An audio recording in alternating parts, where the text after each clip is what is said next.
Hey everyone, today we've got Todd's Papa Joe's Meatball Poppers. You're gonna wanna try this recipe. First we've got our ground beef, we've got our Todd's Italian seasoning, minced garlic, 1 egg, we've got breadcrumbs, Todd's cold pressed canola oil, basil infused, extra virgin olive oil, and last but not least we have our Papa Joe's pasta sauce to top it off. We're gonna start off with our 1 pound of ground beef. Italian seasoning, breadcrumbs, and then we're gonna add our oil, egg, garlic.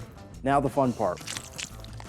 So remember, these are poppers. They're a lot smaller than your average meatball. We're gonna get about 40 of these here. Now we can get to frying. Now let's sizzle them in there.